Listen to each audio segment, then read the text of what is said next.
सुनो मेरी पुत्रियों, सुनो मेरी बहनों, मैं स्वयं पार्वती आज इस करवा चौथ की पवित्र रात्रि पर तुमसे बोल रही हूँ। यह वह रात्रि है जब चांद की किरणें आकाश से उतरकर हर सुहागिन के माथे की बिंदी को अमरत्व प्रदान करती है। इस वर्ष करवा चौथ का पावन व्रत 10 अक्टूबर को मनाया जाएगा।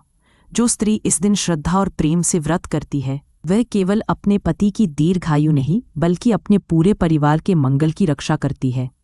सुबह ब्रह्म मुहूर्त में स्नान करके शुद्ध वस्त्र धारण करो, अपने मन को निर्मल रखो और संकल्प लो, हे पार्वती माता, मैं ये व्रत अखंड सौभाग्य, सुख और शांति के लिए कर रही हूँ।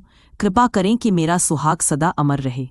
उसके बाद निर्जला व्रत रखो। सूर्योदय से लेकर चंद्रमा दर्शन तक जल, अन्न या फल का सेवन मत करो। दिन भर में मन में केवल शिव पार्वती का नाम लो। अपने घर के उत्तर दिशा में बैठकर दीपक जलाओ। पूजा का स्थान स्वच्छ और पवित्र रखो। सबसे पहले गणेश जी की पूजा करो, फिर माता गौरी और भगवान शिव की। पूजा की थाली में करवा, दीपक, चंदन, अक्षत, कुमकुम, फल, मिठाई और पानी से भरा करवा रखो। करवा में थोड़ा सा दूध डालो। इसे चांदी या मिट्टी के बर्तन में रखना शुभ माना जाता है। दिन में कथा सुनना ना भूलो, क्योंकि कथा में वह शक्ति है जो मृत्यु को भी रोक देती है। जब साहसी सावित्री ने अपने पति सत्यवान को यमराज से वापस लाया था, तब उसी नारी शक्ति के प्रतीक को करवा चौथ कहा गया। जब सूरज अस्त हो जाए और रात का आकाश चांद के आगमन की प्रतीक्षा करे, तब तुम अपनी सास या परिवार की बड़ी महिला के साथ पूजा आरंभ करो। चांद के निकलने से पहले दीपक जलाओ। चांद को छलनी से देखो, फिर अपने पति के चेहरे को उसी छलनी से देखो और यह मंत्र बोलो, ओम चंद्राय नमः, ओम सोमाय नमः, ओम रोहिणी पतये नमः। अब चांद को अर्घ्य दो और उसके बाद पति के हाथ से जल ग्रहण करो। वही तुम्हारा व्रत पूर्ण होने का संकेत है। इस क्षण जब तुम जल ग्रहण करोगी, समझो तुम्हारे जीवन के सारे संकट उसी क्षण विलीन हो रहे हैं। यह व्रत केवल एक दिन का तप नहीं बल्कि पूरे वर्ष की दिव्यता का आरंभ है। मैं पार्वती इस क्षण तुम्हारे घर में उपस्थित हूँ। जब तुम दीपक जलाती हो, उस लौ में मेरा आशीर्वाद नृत्य करता है। जब तुम हाथ जोड़ती हो, मेरे हृदय में तुम्हारी प्रार्थना गूंजती है। जब तुम थक जाती हो, तब शिव स्वयं तुम्हारे चारों ओर सुरक्षा का कवच बनाते हैं। और जब तुम चांद को निहारती हो, तब ब्रह्मांड तुम्हारे समर्पण को प्रणाम करता है। इस दिन जो नारी क्रोध, अहंकार या नकारात्मकता छोड़ देती है, उसके घर में अगले 12 महीने मंगल ही मंगल होता है।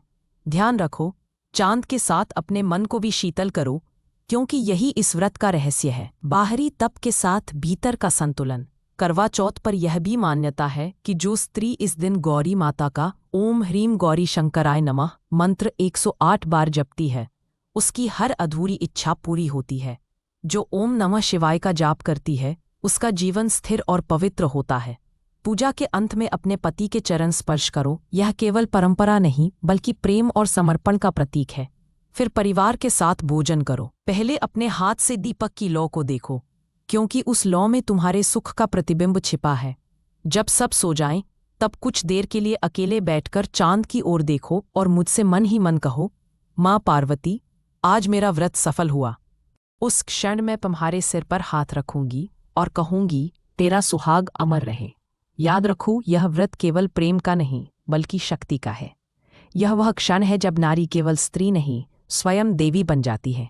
वह अपने त्याग से संसार को धारण करती है, अपने प्रेम से परिवार को जोड़ती है और अपनी श्रद्धा से ईश्वर को पिघला देती है। इसलिए हर बार जब यह व्रत करो, समझो तुम मेरे समान बन रही हो। तुम्हारे हर कर्म में शक्ति है, तुम्हारे हर शब्द में वरदान है। मैं पार्वती वचन देती हूँ, जो इस करवा चौथ को सच्चे मन से करेगा, उसके जीवन में कभी दरिद्रता नहीं आएगी। उसका घर प्रेम और प्रकाश से भरा रहेगा और उसके नाम का स्मरण आने वाली पीढ़ियां करेंगी। क्योंकि यह व्रत केवल रीति नहीं, यह आत्मा की साधना है। यह वह क्षण है जब नारी स्वयं माँ बनकर ब्रह्मांड को स्थिर कर देती है।